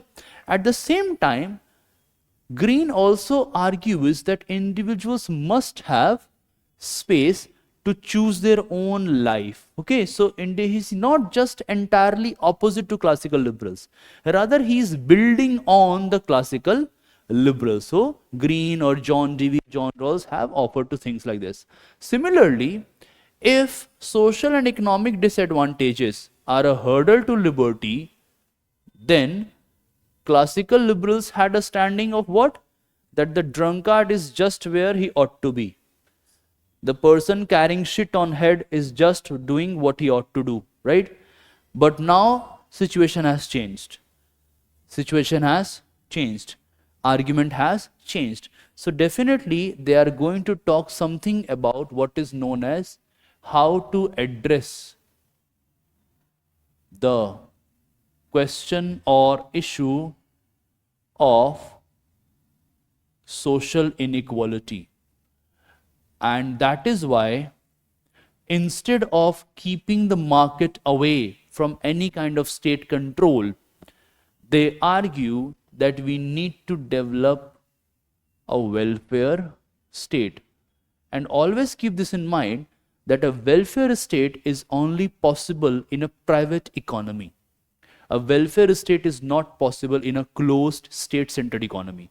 It is only when there are private players in the market, when there is a free market society, that you can have a welfare state. Because welfarism is not collectivization.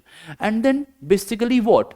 If you think about it, you will always remember there was this President Roosevelt in USA, right? Similarly, Indian context, you will have Prime Minister Nehru, right? You have this person called Julius Nyerere, right? In UK, you will have another, right? So basically what we are thinking about is that there are multiple leaders who actually formed their argument in this manner. And what are they trying to provide? So you have multiple examples: Roosevelt's plan of action, Beveridge report, 1940s, etc., etc. So you are trying to address the question of how to address the basic needs, okay, or let's say wants, how to remove poverty, right, how to remove disease, all right, how to make sure that there is no more, let's say, dirtiness. There is no more dirtiness, right? We are trying to address the question of idleness, that people are not able to have any motivating thing in life. So these are some of the arguments which address the question of social inequality, that the state's welfare policies must try to address these problems, the question of hunger, the bad living conditions of majority or vast multitude of the population. Okay, so this is another argument.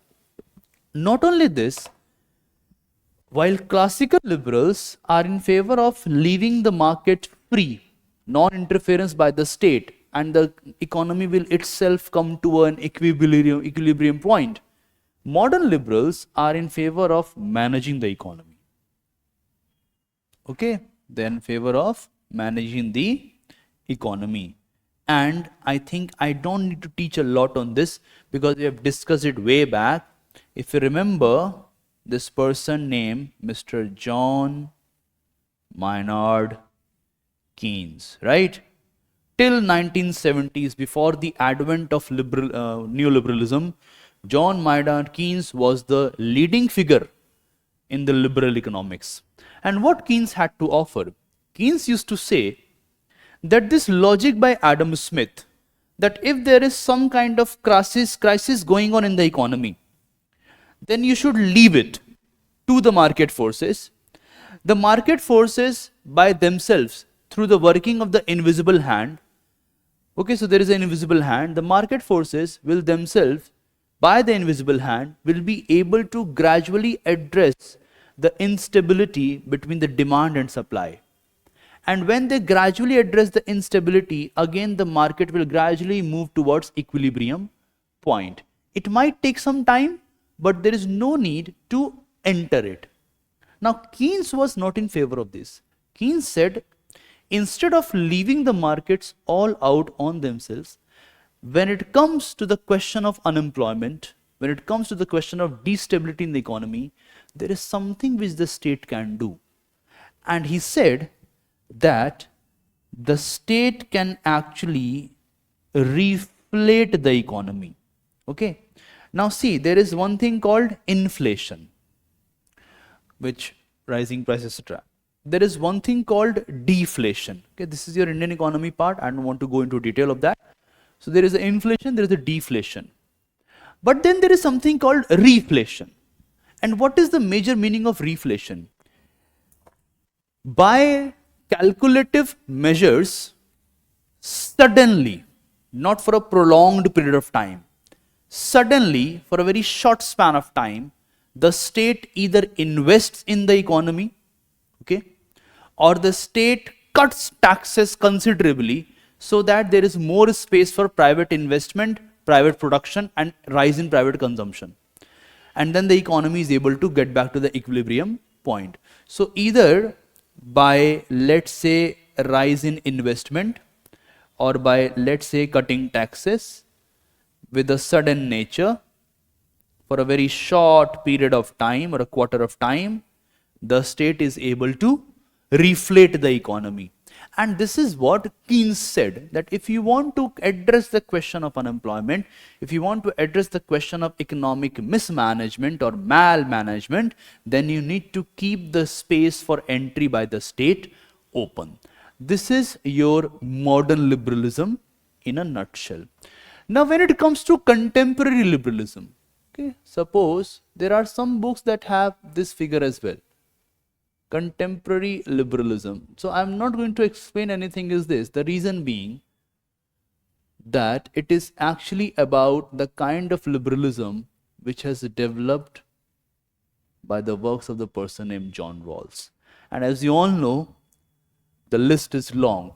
John Rawls, Ronald Dworkin, Amartya Sen, all right.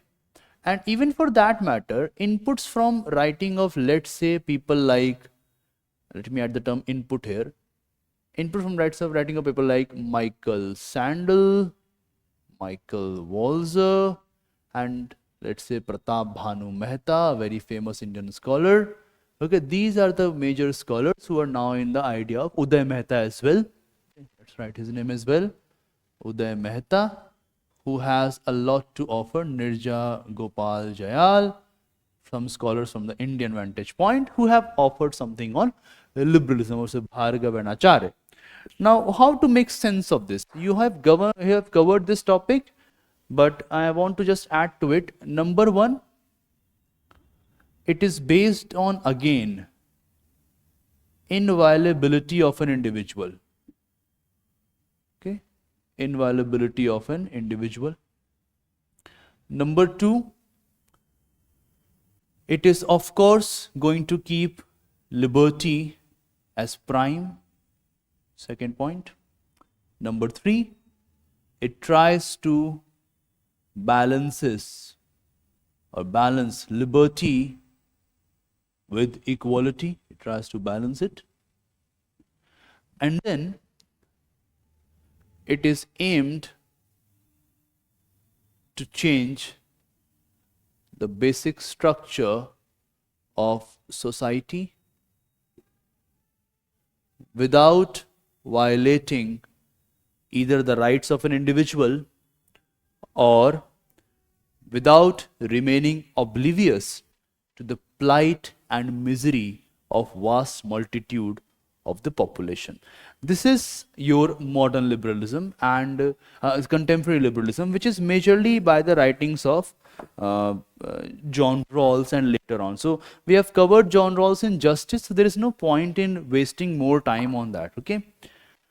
Similarly, there is one more thing known as neoliberalism. Alright, so let me add some points here as well. Now, while explaining the neoliberal theory of a state, I have covered neoliberalism as well. You go back and read your notes and the learning it. But basically, what is neoliberalism? Number 1, focus on the term neo. So it means it is actually a revival. Okay, it's revival plus addition, right? This is how we make sense of it. Now, what is being revived here? Answer is very simple. They are trying to revive classical liberal values. Okay, classical liberal values are being revived. But what is added here? They are adding it with some elements of conservative tradition. And in one way or the other, liberalism is actually, it advocates, neoliberalism advocates market fundamentalism. It is like, if it is a revival of classical liberalism, if it is reviving this, then it is demanding, at the same time, it is demanding the rolling back of modern plus Rawlsian liberalism. Okay, it is rolling back of modern and Rawlsian liberalism. So they are saying Keynes must go back, Rawls must go back. And if you read the neoliberal theory of a state, there I have given you a proper understanding of what Mr. F.A. Hayek, Milton Friedman and Robert Nozick is, okay, what they have to offer. And yeah, you can add some things like Hayek has a wonderful thing to offer here. So he says that just like there is a nervous system in the human body, we have a, okay, let me just make you all revise it. So for example, if I write, let's say Friedman, what is Friedman's argument? That whenever you give more role to state, no matter what your intention is, it is going to fail. And the planning is going to disrupt the natural theory of natural rate of unemployment or natural market-based way of doing things. Suppose I say Nozick. What Nozick has to offer? He says that if you have a more active role for a state, even in theory like Rawls, you are going to create a bureaucratic state apparatus which has no respect or regard for the liberty of an individual. And suppose we bring in Mr. Hayek. He says Keynes is unable to understand. Keynes is wrong because he is unable to understand the unique things about the market. Because market is like a vast nervous system. And what is this vastness in this nervous system by the name of market? And Hayek argues that just like the entire human body has lot of nerves, there are different kind of there are n number of connections through market. And just like the human body is able to send different kind of messages in a span of second, nano of a second. Similarly, the market is capable of working like that because there is innumerable ways through which the market can spread a message. Okay, this is the first thing. Second is, unlike the state apparatus or the state zone, because markets are governed by self-interest, because markets are governed by private capital, and there is always this structural constraint on the market because of competitiveness, markets are naturally efficient and more productive than the state domain. And then he further says that people who have talent, people who have intelligence, and people who want to put in effort, it might take some time, but unlike state apparatus or the so-called public domain, the market is able to do justice in a far more fair and transparent manner in comparison to the state domain. Now, when you apply Hayek's logic, Hayek is not sounding nonsensical at all. Like, think about it. If you go for a very good degree, okay, and you're working hard for your, let's say, UPSC preparation, okay, or any other examination. Suppose you are not able to qualify a UPSC. There is a huge possibility that you will land up with a very good job in a private sector because you have developed your talent and skills. But suppose you have the same degrees and you go to a public university for a post of, let's say, some permanent position. If you don't have a jugaad or blah blah blah, you will not be able to land up with a very good job, right? Why? Because there is this inherent tendency of lobbying, of paternalism, of inefficiency, of not supporting the talented in the limited zone of the state. But when it comes to, and why is it happening? Because once you become part of it, there is no place and there is no space for you to get removed. You consider it as your daddy's capital. And that's the attitude of Sarkari officials in the country. But why UPSC is still safe or judiciary is still safe? Because the examination pattern is very good. But can you say the same thing regarding the state level examinations or examination below the state level? You cannot say that. Only in the central level, some examinations still have this reputation.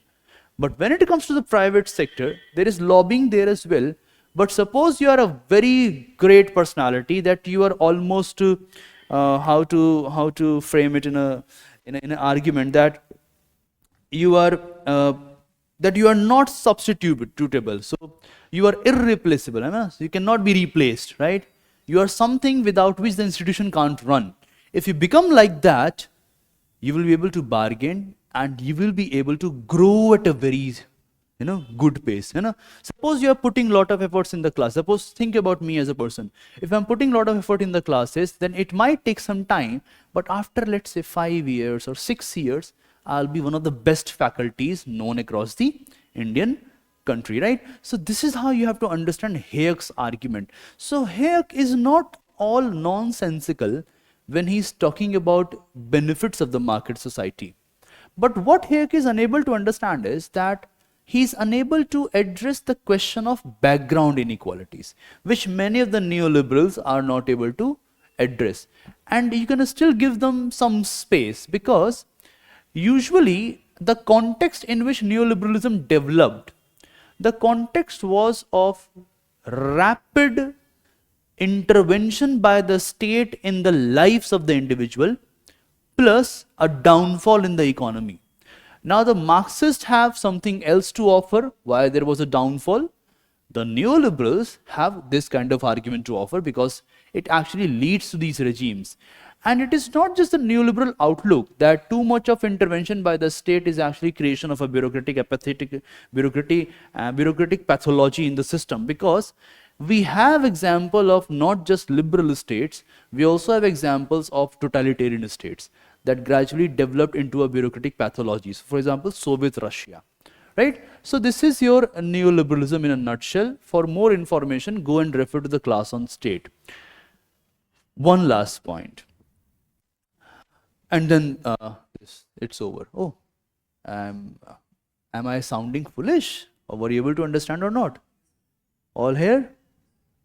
Now one last point here. And that is something that when former USSR got disintegrated, there was this person named Francis Fukuyama. And Francis Fukuyama argued that disintegration of USSR is actually an example of worldwide triumph of liberal democracy. To an extent, he said that it is now end of history as well as end of ideology, because there is no more opponent left in front of liberalism as an ideology, capitalism as the economic model of liberal ideology, and representative democracy as the political and social model of liberalism, right? So there is no such opponent left. And then Francis Fukuyama plus others, they then claimed that liberalism is now the meta ideology, okay, something which is beyond ideology. And to some extent, it is also not, I mean, it's not wrong to argue like this. Why? Because liberalism has the space of creative interpretation. Always keep this in mind. Unlike other ideologies, liberalism has this space for creative interpretation plus assimilation. So many of the people who were used to be socialists, now they are liberal, etc., etc. But if you remember in the previous classes, I have told that when the entire world was celebrating these things, declaring that there is no more conflict left and we have a meta ideology, at the same time we have development of religious fundamentalism. Isn't it interesting that when USSR has got disintegrated, at the same time the Mujahideens are rising against the US? Similarly, we have a rise of ecological movements, right? We have this as well. The world is coming closer, so we have globalization. And since globalization is about expansion of market, it is actually neoliberalism is ideology of globalization, as it is said. There is no more point to argue in this. We also have a rise of identity movements, whether it is race or let's say color, whether it is tribal region, whether it is sexuality, right? We have this. At the same time, we also have a gradual development of a different version of feminism, and all these are actually questioning this meta ideology.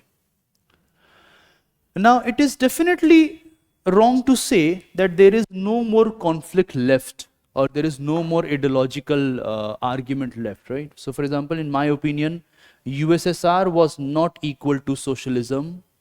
It was just an attempt. So you cannot declare an attempt as something which is equal to socialism. And I belong to this thought process. So there is, of course, when you see the feminist movement, the identity movement, the movements by the black in USA or other people out there, the movement by Dalit spokesperson and Dalit population for emancipation, you find that there is a mediation of socialism involved in it as well, right? When you think about the movement by agricultural laborers, majority of them are Dalits, for cooperative farming. So you find elements of socialism there. So it's not like that liberalism is actually a meta ideology. It was too early for Fukuyama to argue something like this. At the same time, new fissures in the society has emerged, which is challenging the so-called liberal ethos.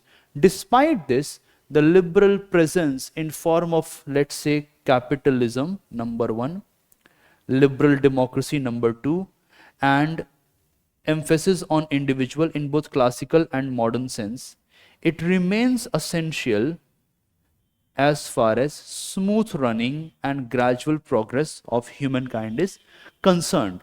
Nevertheless, what trajectory will it take?